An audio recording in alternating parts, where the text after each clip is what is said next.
Você pode estar preso, sem estar em uma cadeia, preso por dentro, trancado em lembranças que ninguém vê, ferido em lugares que ninguém toca. E o pior, todos acham que está tudo bem. Você ri, você vive, você trabalha, você até adora. Mas dentro de você existe uma cela fria, escura, abafada, onde o tempo parece não passar. É uma prisão silenciosa que não tem grades de ferro, mas é feita de traumas, culpas, medos, decepções. É nesse lugar oculto que muitos de nós estão, paralisados por dores do passado, pelas pressões do presente ou pelas incertezas do futuro. A Bíblia nos mostra que até mesmo os servos mais fiéis, os mais cheios do Espírito, podem experimentar essa prisão interna. E não porque fizeram algo errado, mas justamente porque obedeceram ao chamado de Deus. Imagine o coração de Paulo e Silas naquele dia. Eles não estavam vagando sem rumo. Eles não estavam longe da vontade divina. Pelo contrário, estavam exatamente onde Deus queria que estivessem. Tinham acabado de libertar uma jovem de uma escravidão espiritual. Tinham feito o bem. Tinham sido instrumentos da libertação de outra alma. E qual foi a recompensa? Algemas, açoites, acusações, prisão.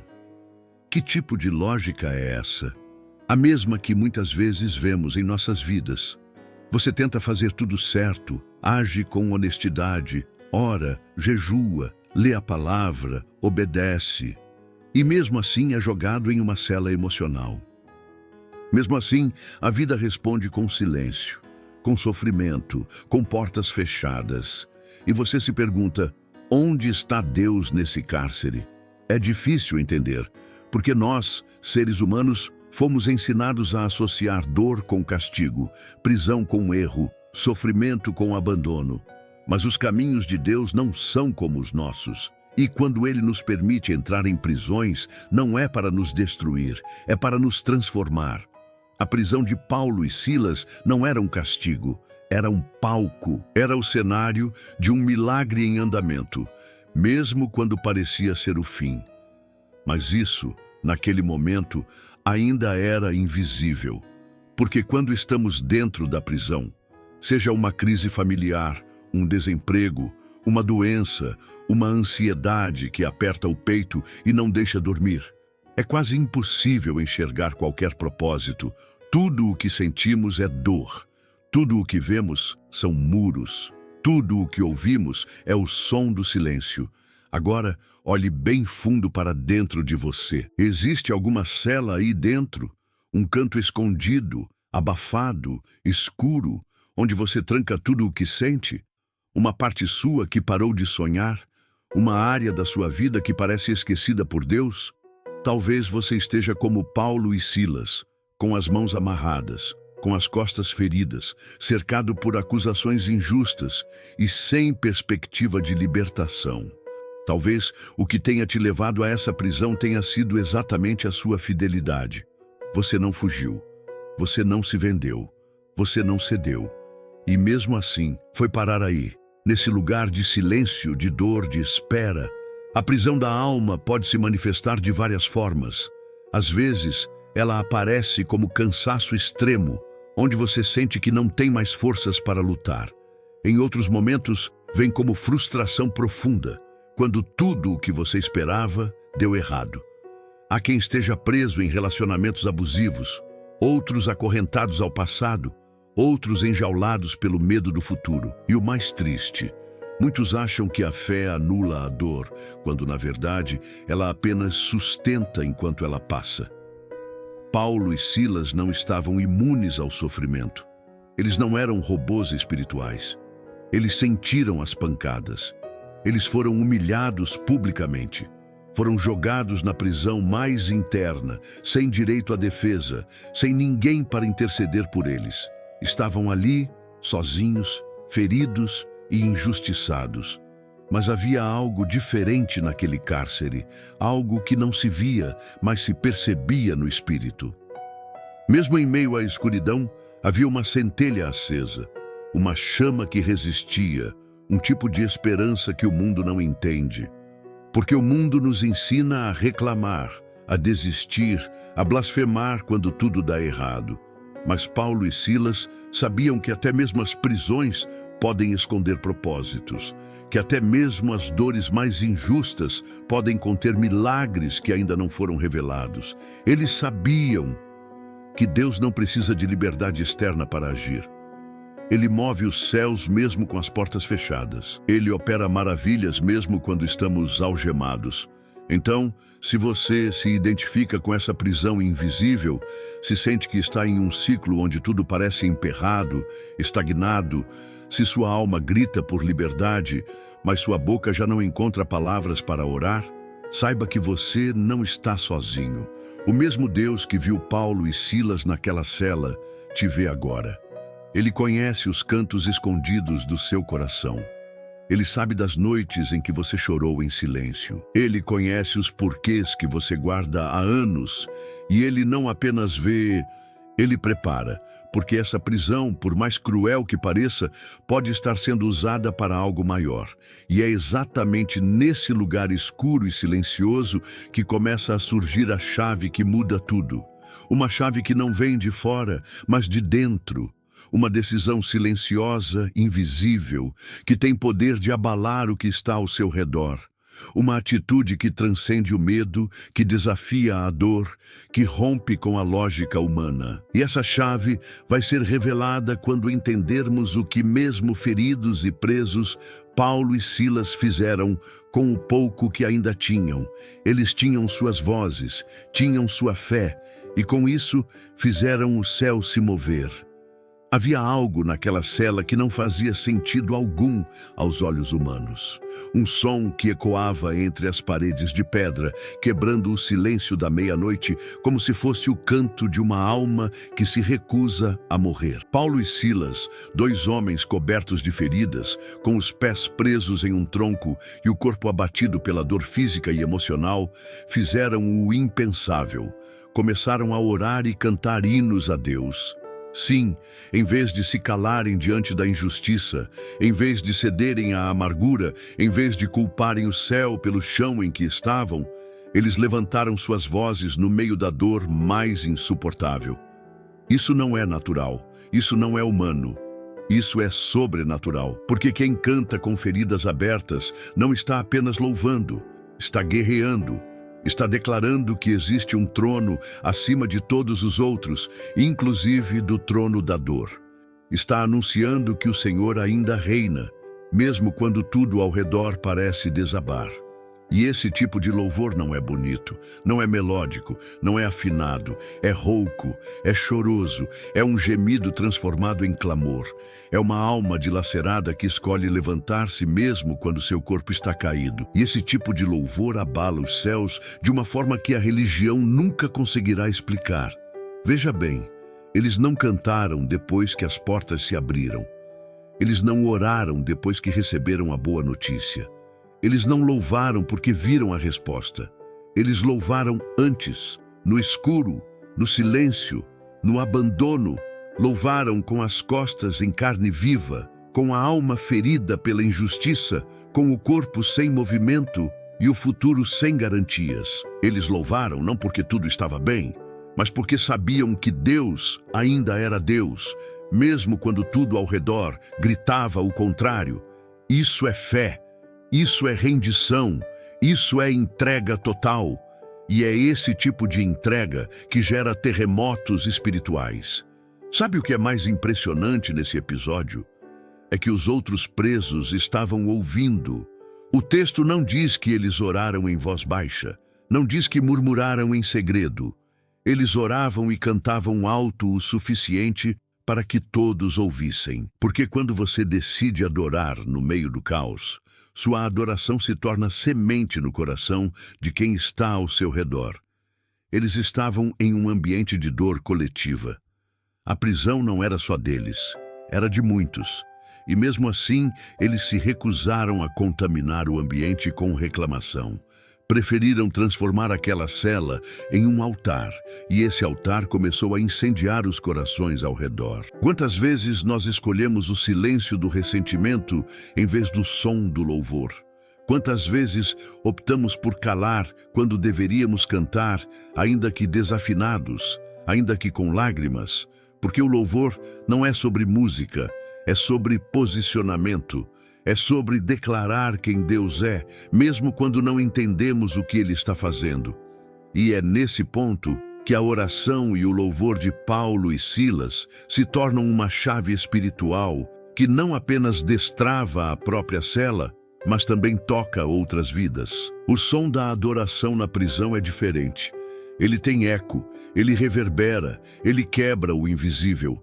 Eles não tinham controle sobre os guardas, não tinham contatos com advogados, não podiam contar com amigos influentes. Eles estavam no fim da linha, mas ainda tinham voz, ainda tinham fé, ainda tinham a capacidade de escolher o que fariam com o sofrimento. E foi nessa escolha que o milagre começou, porque o céu se move quando alguém decide glorificar em meio à angústia. O céu se move quando alguém decide levantar as mãos, ainda que trêmulas. O céu se move quando alguém diz: mesmo aqui, eu te adoro. E essa decisão é algo que vai contra todos os nossos impulsos naturais. Porque quando estamos feridos, queremos nos calar. Quando estamos injustiçados, queremos nos defender. Quando estamos acuados, queremos nos encolher. Mas Paulo e Silas não seguiram o instinto humano. Eles seguiram o impulso do Espírito. E esse impulso os levou a um lugar de fé ativa, onde o som da adoração se tornou um grito de guerra espiritual. Um som que rompeu com o medo, rompeu com a lógica, rompeu com a expectativa. E esse som foi ouvido nos céus. Quantas prisões invisíveis seriam abaladas hoje se tivéssemos a mesma coragem? Quantas cadeias emocionais cairiam se decidíssemos cantar, mesmo com a alma chorando? Quantas libertações coletivas começariam se entendêssemos que nossa fé precisa ecoar além das palavras? Porque há poder quando um coração ferido se recusa a se calar. Há um peso espiritual liberado quando alguém canta com lágrimas. E esse peso não afeta apenas quem canta, mas também quem ouve. Os outros presos estavam ouvindo. E mesmo sem entender, estavam sendo tocados por algo que vinha de outra dimensão. Essa é a chave que abre portas que nenhum homem pode fechar. Mas ainda falta algo. Porque o que vem depois desse louvor não é apenas um terremoto físico. É algo mais profundo, mais simbólico, mais espiritual. Algo que vai além da libertação pessoal e toca até mesmo aqueles que, à primeira vista, seriam os inimigos da história. Porque o que vem a seguir é a prova de que Deus não se limita a libertar quem já o conhece. Ele vai além. Ele alcança quem está na sombra da morte, quem guarda as chaves da prisão, quem nem sabe que precisa de salvação. O que aconteceu em seguida não foi apenas um abalo sísmico na estrutura da prisão. Foi um tremor na alma daqueles que presenciaram o inexplicável. Porque quando a adoração alcança o céu responde, não com palavras, mas com atos que desmantelam os fundamentos do cativeiro. A terra tremeu, as correntes se romperam, as portas se abriram, não apenas para Paulo e Silas, mas para todos os presos. Aquilo não foi um simples terremoto, foi um mover divino. E o mais impressionante, nenhum dos detentos fugiu, nenhum, porque ali, naquela madrugada marcada pelo sobrenatural, todos sabiam que estavam diante de algo maior que a liberdade física. Eles não queriam escapar, queriam entender, queriam ver até onde aquilo ia, queriam experimentar a presença que preenchia aquele lugar.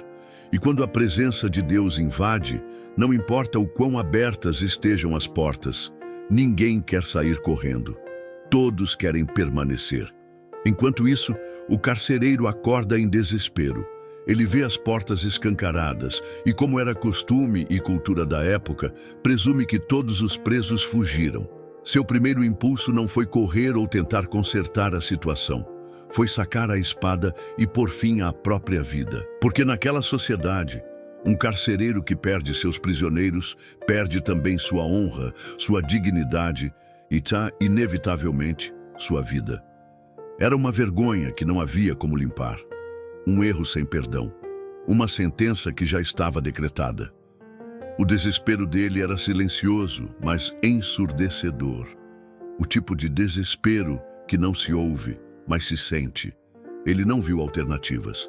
Estava prestes a morrer, não pelas mãos de outro, mas pela própria. E é nesse momento, nesse milésimo de segundo entre a vida e a morte, que a voz de Paulo ecoa no meio da escuridão.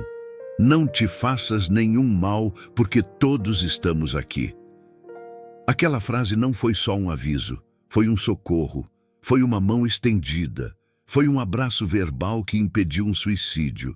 E ali, naquele instante de resgate emocional, a história muda de direção, porque o carcereiro não esperava misericórdia, não esperava compaixão, ele esperava juízo, punição, caos, mas encontrou graça, encontrou vida, encontrou o inexplicável, e foi essa experiência de ser perdoado antes mesmo de ser julgado que o desarmou por completo. Ele, que tinha as chaves da prisão, descobriu que quem estava verdadeiramente preso era ele mesmo.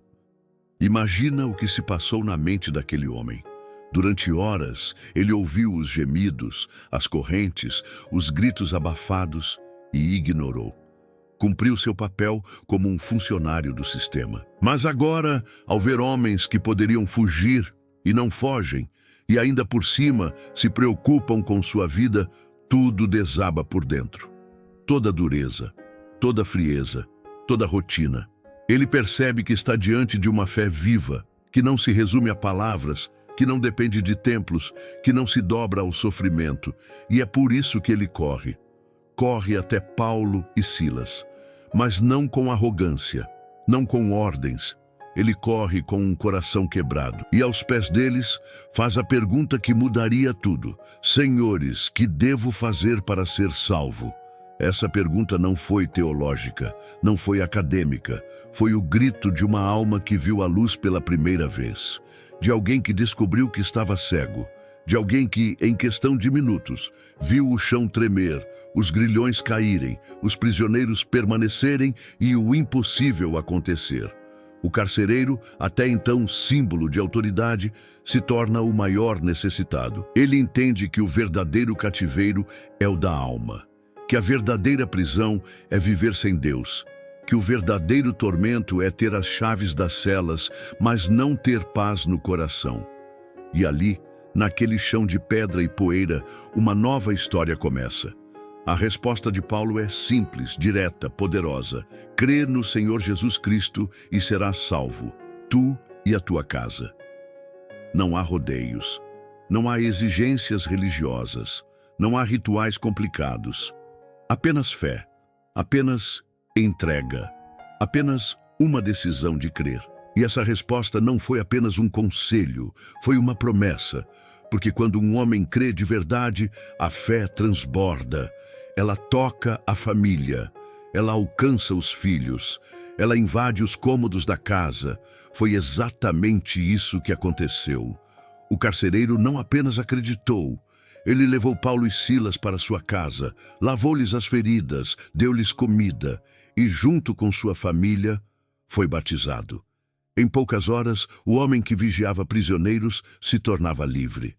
O homem que impunha dor, agora curava. O homem que estava prestes a morrer, agora renascia. E o que dizer da família dele? Que cena foi aquela? Uma madrugada comum, transformada em culto doméstico. Uma mesa manchada por sangue, transformada em altar.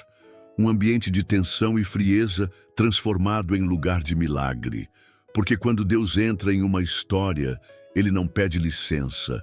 Ele não muda só um detalhe. Ele transforma tudo, do avesso, do fundo, da raiz. Ele começa pelo improvável, pelo invisível, pelo inatingível. E o carcereiro, aquele que parecia ser apenas um figurante na narrativa, torna-se o protagonista de um milagre silencioso. Mas ainda havia algo por acontecer, porque o que Deus começou naquela prisão não terminaria com a conversão do carcereiro. Havia uma reviravolta maior, mais simbólica, mais surpreendente, porque quando o favor de Deus se manifesta, ele não apenas muda o interior, ele interfere também no exterior. E o que viria depois provaria que Deus não apenas salva a alma, ele também reescreve o enredo da vida. Um enredo que ainda reservaria mais uma virada inesperada, onde os mesmos que feriram seriam confrontados. Era manhã.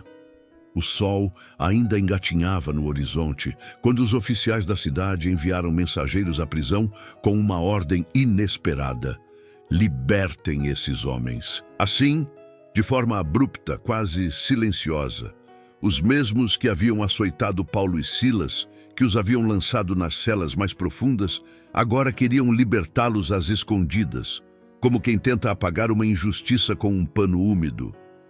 Mas o que parecia ser alívio, redenção, uma resposta do alto, foi recebido com uma firme recusa. Paulo não aceitou sair daquela prisão pela porta dos fundos. Não depois de tudo. Não depois de terem sido tratados como criminosos sem julgamento. Não depois de terem sofrido na carne a injustiça de um sistema que não reconheceu seu direito mais básico, a cidadania romana.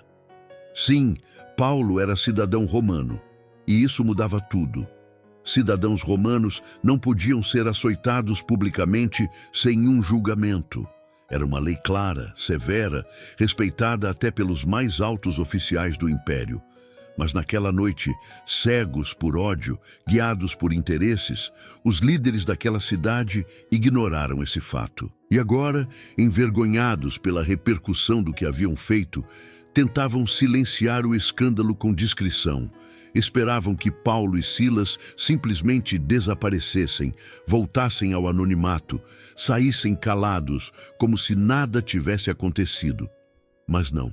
Paulo não aceitou. Ele exigiu que os próprios magistrados viessem até ali, que olhassem nos olhos daqueles a quem feriram, que enfrentassem a responsabilidade de seus atos. Isso não foi orgulho, foi justiça. Porque quando a fé é verdadeira, ela não se cala diante da opressão. Ela não abaixa a cabeça para a covardia. Ela não aceita o silêncio como moeda de troca para a liberdade. Paulo sabia que estava lidando com algo maior do que sua própria dor. Ele queria que todos vissem, que todos soubessem, que todos lembrassem que o Evangelho não é uma mensagem de submissão cega, mas de dignidade, de coragem, de verdade. Os magistrados vieram, humilhados, desconcertados. Eles pediram desculpas, e isso por si só já era algo revolucionário. Autoridades se curvando diante de homens feridos, poderosos admitindo o erro diante dos perseguidos. A cena virou o jogo, inverteu os papéis, expôs o coração humano diante da verdade inegável. E isso tocou não apenas os envolvidos, mas também a cidade inteira. Porque quando a verdade vem à tona, ela não apenas revela, ela transforma, ela sacode, ela convence. E naquele momento, todos entenderam que aqueles homens que haviam sido presos injustamente carregavam algo sagrado, algo que nenhuma corrente podia conter. Mesmo após terem sido libertos, mesmo após o pedido formal de desculpas, Paulo e Silas não correram para longe. Eles foram à casa de Lídia, e ali, cercados por irmãos e irmãs na fé, eles foram acolhidos, fortalecidos, animados.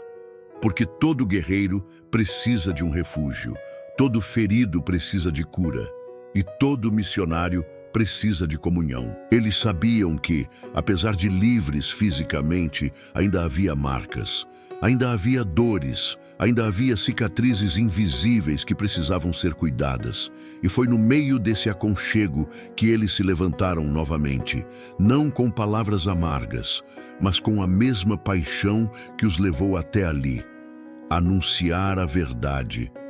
E é aqui que um detalhe se torna absolutamente essencial. Porque o texto nos mostra que Paulo e Silas não deixaram a cidade imediatamente. Eles permaneceram tempo suficiente para encorajar os irmãos, para ensinar, para fortalecer a fé da nova igreja que nascia em Filipos. Eles não estavam preocupados em fugir ou evitar mais confrontos. Eles estavam comprometidos com as pessoas, com aquelas vidas transformadas, com aquela semente plantada no meio da adversidade. Eles sabiam que o que havia começado na prisão não terminaria ali, que aquela cidade marcada por opressão estava sendo redimida pelo Evangelho. E talvez a parte mais poderosa de tudo isso não esteja nos milagres que aconteceram, nem na prisão aberta, nem nos grilhões que se soltaram, nem nos pedidos de desculpas das autoridades. Talvez o maior milagre esteja na postura de dois homens que escolheram amar mesmo feridos, que escolheram perdoar mesmo humilhados, que escolheram permanecer mesmo tendo motivos de sobra para partir. Porque essa é a essência do reino de Deus. Um reino que não impõe força, mas transforma pelo amor. Um reino que não se defende com armas, mas com canções na noite escura. Um reino que não precisa de aprovação humana, porque já carrega o selo do céu. E agora, depois de tudo isso, surge uma pergunta inevitável. Não uma pergunta feita por vozes externas, mas por aquela voz interna que habita em todos nós. Uma pergunta que ressoa no silêncio depois da tempestade. Uma pergunta que Paulo e Silas responderam com suas próprias vidas, mas que agora se volta para nós, como um espelho, como um sussurro, como um convite. E então a pergunta ecoa, atravessa o tempo, penetra os corredores da alma, invade os pensamentos mais silenciosos. E se fosse você naquela prisão? E se fosse você no lugar de Paulo e Silas, não como espectador da fé alheia, mas como protagonista de uma história que exige entrega, coragem e um compromisso inabalável com aquilo que se crê? Porque quando os grilhões se romperam e as portas da prisão se escancararam, não foi só um milagre físico que aconteceu, foi um chamado espiritual, uma convocação divina para viver acima do natural, para permanecer fiel mesmo quando a lógica diz para fugir, para não apenas acreditar em Deus, mas carregar essa fé como um estandarte, mesmo quando tudo ao redor tenta arrancá-lo das suas mãos. Pense por um instante. Você estaria disposto a cantar no meio da dor? A orar em voz alta mesmo quando todos estão assistindo sua queda? Estaria disposto a permanecer onde foi humilhado para que outros sejam libertos através da sua resposta à dor? Porque foi isso que aconteceu. Paulo e Silas não usaram sua fé como uma ponte para escapar, mas como um altar onde o nome de Deus foi glorificado, mesmo na desgraça. Eles não correram das trevas, eles cantaram nelas. E isso não apenas tocou o céu, tocou também os corações mais endurecidos da terra. O carcereiro que os vigiava, um homem acostumado com gritos de ódio, com blasfêmias, com pedidos desesperados de liberdade. Esse homem viu algo diferente, algo que o desarmou, algo que o fez cair de joelhos e perguntar: o que devo fazer para ser salvo? Essa pergunta não nasceu de um argumento teológico, não veio após uma pregação eloquente. Ela brotou do chão de uma cela escura, da coerência entre a dor e a fé, da postura de dois homens que, mesmo espancados, não negaram a esperança. Essa pergunta nasceu da luz que rompe a escuridão quando alguém decide ser fiel até o fim. E é aqui que o texto sagrado começa a nos olhar de volta.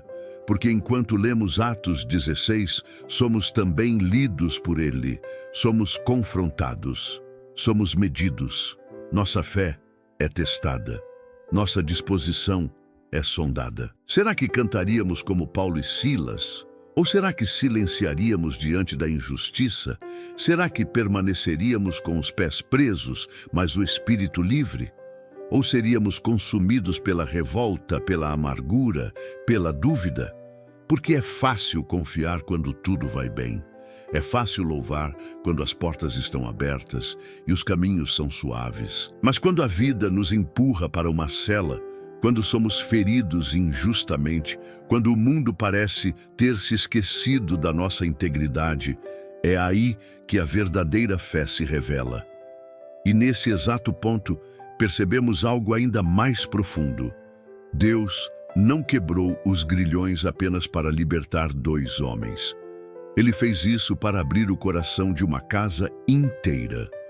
O carcereiro não só se converteu, mas levou Paulo e Silas até sua própria casa, lavou suas feridas e foi batizado com toda a sua família. Foi uma noite em que cadeias físicas se romperam e cadeias espirituais desmoronaram também. Esse homem, acostumado a lidar com presos, com criminosos, com os rejeitados, agora se tornava um seguidor daquele mesmo evangelho que os poderosos tentaram calar.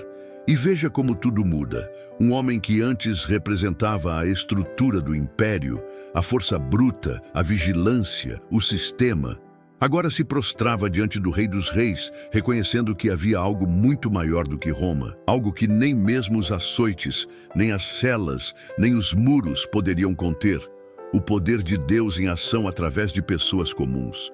Porque é isso que o Evangelho faz.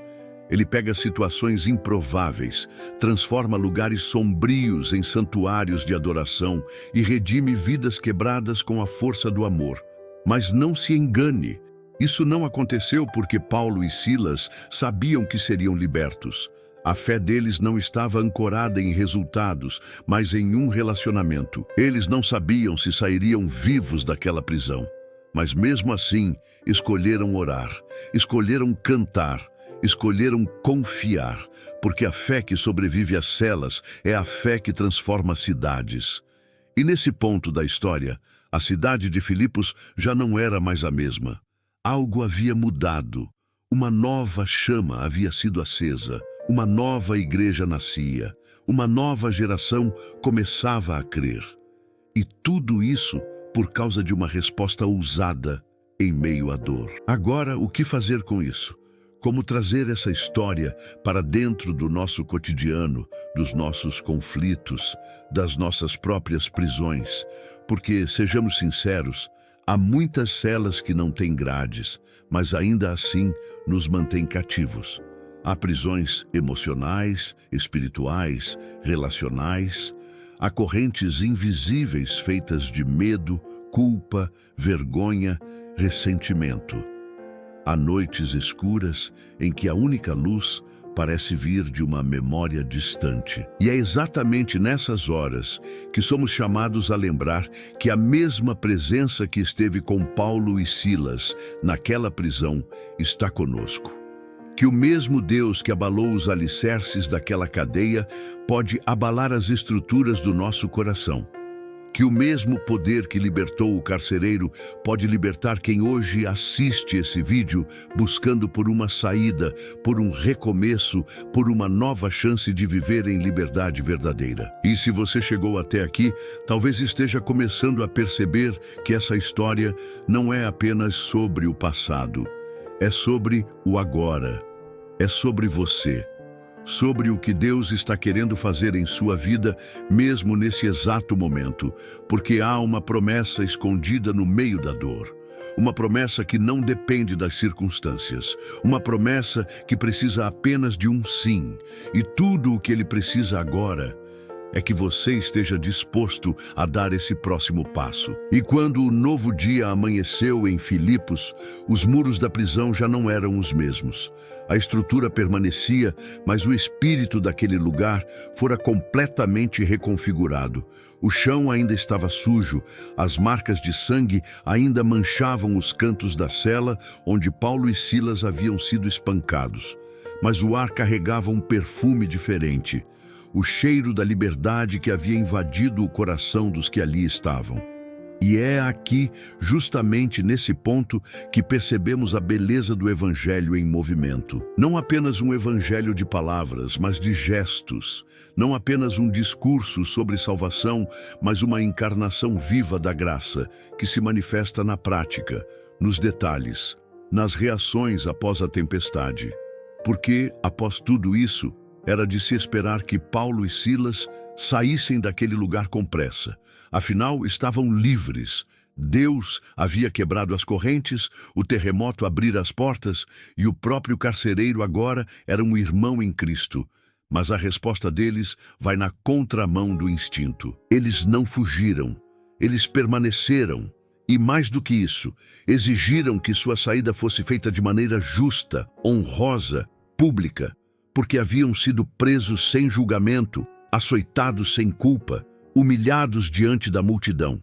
E agora não aceitavam uma libertação silenciosa, escondida, como se fossem culpados sendo soltos às escondidas. Não.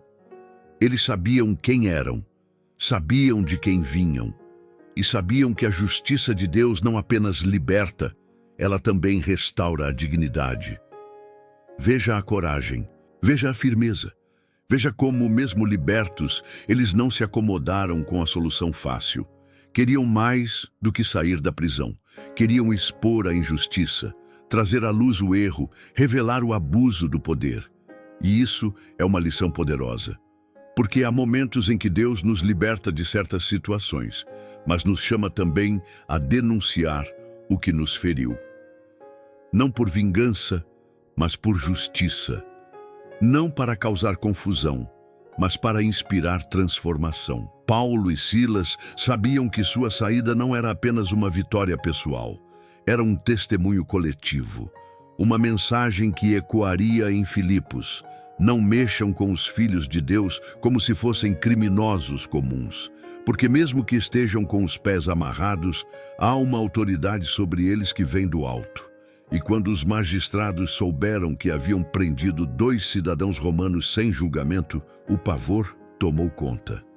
A mesma autoridade que usaram para açoitar agora se voltava contra eles. E é aqui que Deus vira a mesa. Aqueles que riram, agora se desculpam.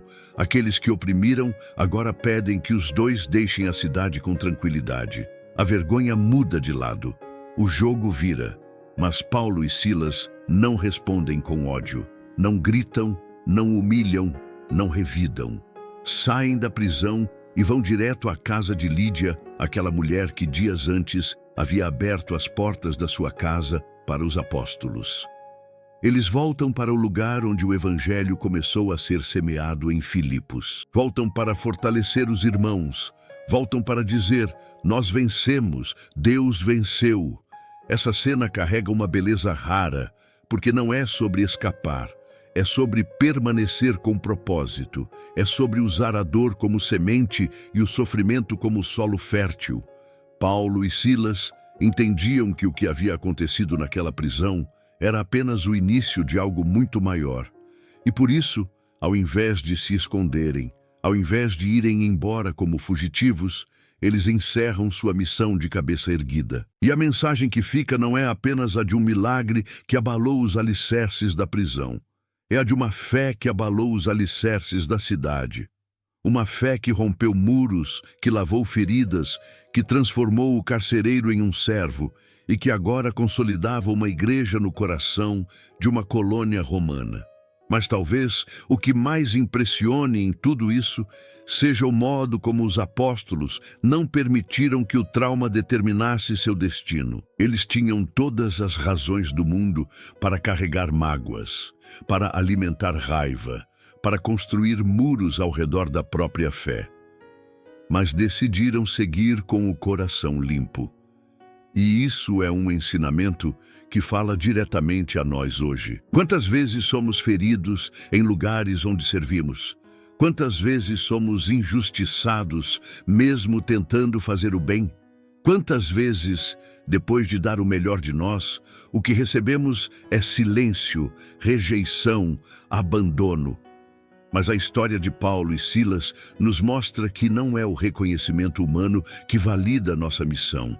O que nos valida é a presença de Deus no meio da dor. É saber que, mesmo no chão frio da cela, mesmo entre correntes e gemidos, Ele está ali. E se Ele está, então a missão continua. Então há motivo para cantar. Então ainda há esperança. Eles nos ensinam que há força no louvor, mesmo quando tudo parece perdido, que há poder na oração, mesmo quando os céus parecem em silêncio, e que há propósito na permanência, mesmo quando a lógica diz que é hora de ir embora. Porque a verdadeira liberdade não é apenas sair da prisão, é saber o que fazer com a liberdade quando ela chega, é transformar feridas em testemunhos, é permitir que o céu invada a terra através das nossas decisões. E quando isso acontece, o mundo ao redor muda. Uma cidade inteira pode ser impactada pela fé de quem decidiu permanecer firme, mesmo quando tinha todas as razões para desistir. Agora, nesse ponto da jornada, uma nova porta se abre. E a pergunta que se forma é inevitável. O que Deus pode fazer quando alguém entrega tudo, absolutamente tudo, nas mãos dele? Porque se ele usou uma prisão para alcançar uma casa, será que ele também não pode usar a sua história para tocar uma geração? O que acontecerá se você disser sim, mesmo em meio às suas próprias celas? A noite havia passado, mas o eco das correntes partidas ainda dançava nos ouvidos de quem presenciou aquele terremoto. A prisão estava vazia, mas o céu parecia cheio, não de nuvens, não de raios, mas da presença de um Deus que não respeita estruturas humanas quando decide libertar seus filhos. Porém, o verdadeiro milagre daquela madrugada não foi o chão que tremeu, não foram as grades que se abriram, não foram os gemidos transformados em cânticos. O verdadeiro milagre foi o que aconteceu no coração do carcereiro. Um homem acostumado a trancar portas, subitamente se viu diante da sua própria cela interior, uma cela de medo, de desespero, de peso na consciência, e foi ali, no meio do caos, que ele encontrou o que jamais esperava: salvação. Veja a profundidade disso. O carcereiro, um símbolo da rigidez do império, um funcionário de confiança do sistema, alguém treinado para conter, para calar, para controlar, agora era um homem quebrado diante da presença de algo que ele não compreendia, mas que sentia. O mesmo homem que horas antes havia trancado Paulo e Silas no cárcere mais profundo, agora tremia diante deles, implorando: Senhores, que devo fazer para ser salvo? Ele não perguntou como sair daquela situação, como esconder o erro ou como se justificar diante dos magistrados. Ele foi direto ao ponto, porque quando a alma encontra a verdade, ela não negocia mais com aparências.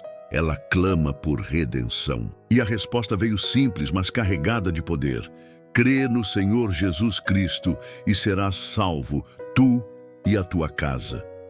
Não foi necessário um discurso elaborado, nem uma lista de regras religiosas.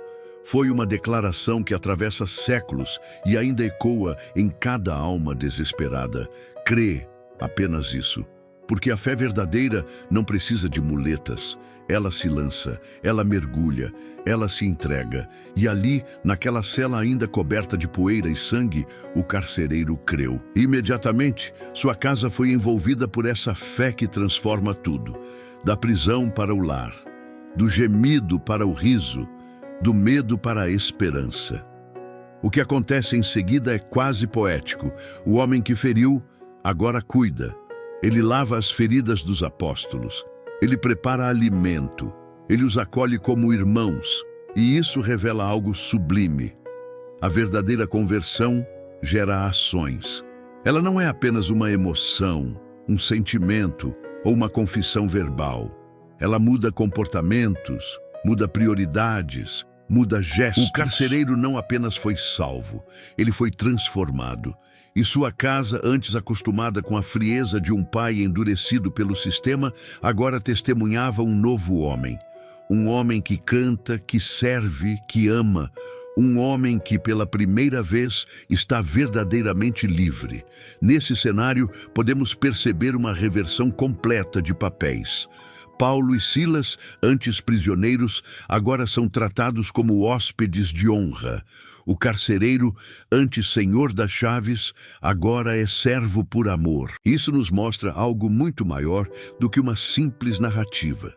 Nos mostra o impacto de uma fé que age, que interfere no cotidiano, que transforma lares inteiros. Uma fé que, quando entra numa casa, quebra maldições, desarma mentiras, reconstrói pontes e planta raízes de uma nova história. Porque onde Cristo entra, o velho tem que sair. Onde a luz brilha, as trevas não resistem. O momento do batismo da casa inteira do carcereiro é mais do que um rito. É uma declaração pública de que agora aquela família pertence ao reino. Não mais ao sistema opressor de Roma. Não mais à lógica do castigo e do medo. Mas ao reino de amor, de justiça e de paz. E isso nos leva a refletir. Quantas casas hoje vivem aprisionadas por prisões invisíveis? Prisões de ego, de rancor, de indiferença. Quantas famílias vivem sob o mesmo teto, mas não compartilham a mesma mesa, nem os mesmos sonhos? Quantas portas estão abertas, mas os corações continuam fechados? A história do carcereiro é um convite, um chamado urgente para todos nós. Porque talvez, hoje, a cela não seja feita de ferro, mas de solidão. Talvez hoje as correntes não estejam nos pulsos, mas na alma. E Deus continua quebrando prisões. Deus continua invadindo noites escuras com luz. Deus continua usando cânticos em meio à dor para fazer o impossível acontecer. Só que dessa vez, talvez Ele esteja esperando um cântico seu, uma oração sua, um passo de fé que pode mudar completamente o destino da sua casa. E então surge a pergunta que ecoa como um trovão silencioso dentro do peito. Se Deus pôde transformar aquele homem endurecido, pode Ele também transformar você? Pode Ele mudar sua casa? Pode Ele entrar nos cômodos da sua história, onde você não deixa ninguém entrar? Porque se a resposta for sim, então há esperança. Há recomeço, há batismo no meio da madrugada, há cura para feridas antigas, há pão na mesa, há alegria no amanhecer. E talvez seja nesse exato ponto que você perceba algo profundo. Deus não apenas te chama para sair da cela, Ele te chama para liderar outros até a liberdade, como Paulo e Silas, como o próprio carcereiro, porque quando você é alcançado, você se torna um canal. E onde antes havia dor, agora há testemunho. Onde antes havia opressão, agora há ministério. E essa transformação é tão real, tão poderosa, tão revolucionária, que você nunca mais será o mesmo. Mas essa história ainda não terminou, porque após a cura, após a conversão, após o renascimento daquela casa, algo maior ainda estava por acontecer. Porque nem sempre a liberdade plena chega de imediato. Às vezes, antes de seguir o caminho da promessa, é preciso enfrentar. O sol já estava a caminho do alto quando a notícia finalmente chegou aos ouvidos de Paulo e Silas. Os magistrados haviam ordenado sua libertação. Um mensageiro, sem nome, sem história, carregando a decisão dos que antes ordenaram as chicotadas e a prisão injusta. A mesma boca que declarou a sentença agora tentava remediar com um simples "podem ir em paz". Mas não foi em paz que Paulo aceitou. Não dessa vez, porque a liberdade sem justiça é apenas uma troca de algemas. É a maquiagem de um erro que quer ser esquecido sem ser reparado. E naquele momento, o apóstolo, ainda marcado pelas feridas abertas, decidiu levantar a voz. Não em grito de vingança, mas em eco de verdade. "Somos cidadãos romanos", ele declarou. Uma frase que pesou como uma avalanche sobre os ombros da autoridade. Porque Paulo sabia que naquela época, tocar num cidadão romano sem julgamento era um crime grave, uma afronta ao império, uma violação imperdoável. Eles haviam sido espancados publicamente, lançados numa prisão como criminosos comuns, e agora simplesmente seriam mandados embora? Não. Paulo queria mais do que liberdade. Ele queria reparação. Queria que os mesmos que haviam acusado agora reconhecessem o erro. Queria que a injustiça fosse exposta à luz do dia diante de todos. Porque quando a verdade se cala, o sistema continua impune. A atitude de Paulo revela algo profundo sobre coragem espiritual.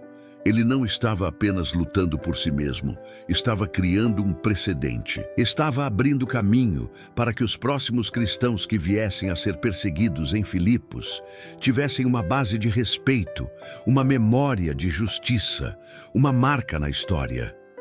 Às vezes, o silêncio parece mais fácil. O caminho da menor resistência é tentador. Mas Paulo escolheu o caminho da integridade, e a integridade, mesmo quando exige confronto, carrega a presença de Deus. Os magistrados, ao ouvirem que haviam cometido tal erro contra cidadãos romanos, ficaram aterrorizados. Aqueles homens, antes revestidos de autoridade, agora tremiam diante da verdade. Foram pessoalmente até a prisão. Não enviaram soldados, não enviaram intermediários, eles mesmos, e imploraram para que os apóstolos deixassem a cidade. O jogo havia virado, a honra havia sido restaurada, e os que antes batiam no peito com orgulho, agora abaixavam a cabeça em reconhecimento do erro. Mas o mais impressionante é o que Paulo e Silas fazem logo depois. Eles não correm, não fogem, não se escondem. Eles caminham até a casa de Lídia, a mesma mulher que havia aberto sua casa e seu coração ao Evangelho dias antes. E lá encontram os irmãos, consolam os corações, fortalecem a fé. Antes de partir, eles cuidam. Antes de seguir o próximo passo, eles abençoam. Porque mesmo depois do terremoto, da libertação, da vitória moral, a missão não tinha acabado. Havia sementes plantadas em solo fértil. Havia novos discípulos sedentos por direção. Havia um rebanho que precisava de pastores, mesmo que por poucas horas. Essa despedida silenciosa de Filipos carrega um simbolismo forte. Um ciclo se fechava. Uma igreja havia nascido. Um testemunho havia sido escrito com sangue, louvor, prisão e milagre. E a cidade que antes os expulsava com fúria, agora os via partir com honra. Mas o mais marcante não foi o adeus, foi o que ficou. Ficaram as memórias, ficaram os ecos dos louvores noturnos, ficaram as marcas na pele, ficaram os corações transformados, ficou uma igreja viva, um farol no meio do império, um lembrete de que Deus pode fazer surgir luz até nas masmorras mais escuras. Olhando para essa narrativa com olhos de quem vive hoje, podemos perceber quantos ensinamentos se escondem nas entrelinhas. Quantas vezes somos feridos injustamente e temos que decidir entre calar ou confrontar. Quantas vezes somos libertos, mas o sistema ainda quer nos mandar embora como se nada tivesse acontecido. E quantas vezes, mesmo depois da luta, Deus nos pede para voltar, para cuidar, para fortalecer os que ficaram. A fé não termina na vitória, ela continua na responsabilidade. Paulo e Silas não apenas sobreviveram à prisão, eles a transformaram em um altar. E é isso que a oração precisa carregar hoje. A consciência de que mesmo quando somos maltratados, Deus ainda está no controle. Que mesmo quando tudo parece perdido, o céu pode se abrir em cânticos e tremores. Que não basta ser liberto, é preciso deixar um legado. É preciso abrir a boca, é preciso declarar com coragem que a verdade não pode ser ignorada, porque há pessoas observando. Há vidas sendo tocadas pela forma como lidamos com a injustiça. E há corações que só serão alcançados quando formos capazes de voltar à casa de Lídia, olhar nos olhos dos irmãos e dizer: Deus foi fiel, e ainda é. Portanto, a oração que se levanta desse episódio não é apenas de gratidão pela libertação, mas é uma oração de propósito, uma oração que pede ousadia para confrontar o erro, que clama por sabedoria para agir com firmeza sem perder a graça, que deseja carregar não apenas cicatrizes, mas testemunhos, porque o mundo precisa de homens e mulheres como Paulo e Silas, que não se dobram, que não recuam, que não se deixam calar, que sabem que a prisão não define a missão e que, mesmo depois da liberdade conquistada, ainda tem força para cuidar dos que ficaram. E nesse espírito de entrega, fé e coragem, algo maior começa a emergir. Porque a história de Paulo e Silas em Filipos é apenas o início de uma jornada muito mais profunda. Eles ainda enfrentariam naufrágios, serpentes, concílios e traições. Mas também veriam reis ouvindo o Evangelho, cidades inteiras sendo impactadas e cartas sendo escritas que atravessariam milênios. E tudo isso nos leva a uma pergunta inevitável. Senhor, Deus Todo-Poderoso, neste momento de silêncio reverente, quando cada palavra se torna ponte entre o céu e a terra, nós nos prostramos diante de Ti com o coração aberto, a alma rendida e os olhos voltados para o Teu trono de justiça e graça. Viemos como Paulo e Silas, cansados talvez, feridos pelas batalhas da vida, com marcas que não são apenas físicas, mas emocionais, espirituais, invisíveis aos olhos do mundo, mas profundamente reais no íntimo da nossa existência. Viemos porque entendemos que a prisão não define a promessa, que o sofrimento não anula o chamado e que mesmo quando tudo parece nos prender, a Tua presença pode nos fazer cantar. Ó Pai, como é grande o Teu mistério, que transforma a noite mais escura em um palco de milagres. Como é profundo o Teu amor, que não nos abandona entre grades e gemidos, mas caminha conosco no meio do fogo, no fundo do cárcere, na solidão da dor. Hoje, Senhor, reconhecemos que muitas vezes nós mesmos temos estado presos em correntes invisíveis, o medo que paralisa, o passado que acusa, a culpa que grita, a ansiedade que corrói. Correntes forjadas na escuridão da mente, mantidas pelos açoites da vida e alimentadas por vozes que nos dizem que não somos bons o bastante, fortes o bastante, dignos o bastante. Mas ao olharmos para a história em Atos 16, algo dentro de nós desperta. Porque Teu Espírito, ó Deus, ainda rompe cadeias, porque o louvor, mesmo trêmulo, ainda abre portões. Porque quando decidimos orar e cantar, ainda que entre lágrimas, o céu se movimenta, a terra treme, e as prisões que nos cercam já não resistem. Por isso, agora, Senhor, oramos não apenas por liberdade física, mas por uma libertação profunda e eterna. Quebra, ó Deus, os grilhões que nos impedem de confiar, de sonhar, de avançar. Rompe com a Tua mão poderosa toda a estrutura que o inimigo levantou para nos manter calados, imóveis, abatidos. Toca, Senhor, onde ninguém pode tocar. Cura, onde ninguém pode alcançar. E nos dá, Pai, a ousadia de Paulo. Nos dá coragem para falar quando for necessário. Nos dá discernimento para confrontar o erro com sabedoria e mansidão. Nos dá compaixão para, mesmo depois da dor, voltar e cuidar dos nossos irmãos. Que sejamos agentes de cura, que sejamos colunas no meio da destruição, que sejamos vozes que não se calam diante da injustiça, mas que também não levantam o dedo sem amor. Que a nossa liberdade seja usada não para a fuga, mas para a missão. Que, como Teus servos, ao sermos libertos, tenhamos olhos atentos para aqueles que ainda estão em cadeias. Que sejamos como luzes acesas em corredores escuros, como cantores no meio da tempestade, como intercessores em tempos de silêncio. Senhor, e se a prisão não for um lugar de punição, mas de propósito?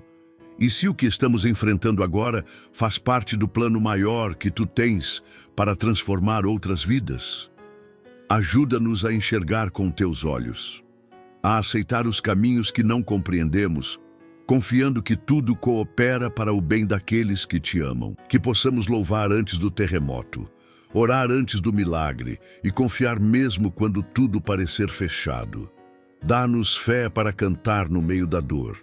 Dá-nos paz que não depende de circunstâncias. Dá-nos alegria que não se apaga com os açoites. Dá-nos a certeza de que, onde há tua presença, nem a cadeia mais forte pode nos deter. E agora, Espírito Santo, visita cada pessoa que ora comigo neste momento. Vai de casa em casa, de coração em coração. Toca aquele que está em depressão profunda. Consola o que foi traído.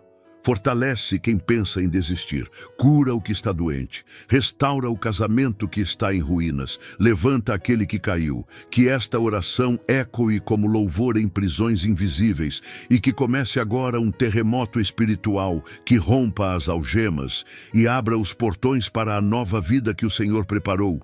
Porque ainda hoje o teu nome será glorificado através dos nossos testemunhos. Porque o Deus de Paulo e Silas ainda vive, ainda age, ainda salva, ainda cura, ainda liberta. E ainda responde orações feitas no meio da madrugada. Pai, recebe este clamor como incenso. Recebe cada lágrima como semente. Recebe cada suspiro como ato de fé. E nos prepara, Senhor, para o que está por vir. Pois sabemos que a jornada ainda não terminou e que há um próximo capítulo nos aguardando, mais forte, mais profundo e mais transformador. Deus tem um propósito para você. Ele conhece suas dores, suas batalhas e também os sonhos que habitam o seu coração. Nada foge do controle dele e hoje ele quer renovar sua força e sua esperança. A oração é a ponte que nos liga ao céu.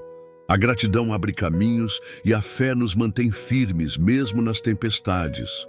Não pare agora. Deus já está agindo mesmo quando você não vê. Se esta palavra tocou seu coração, compartilhe com alguém que precisa dessa mensagem e se inscreva no canal para receber orações que fortalecem sua fé. Juntos, vamos buscar a presença de Deus e viver os milagres que Ele tem preparados para nós.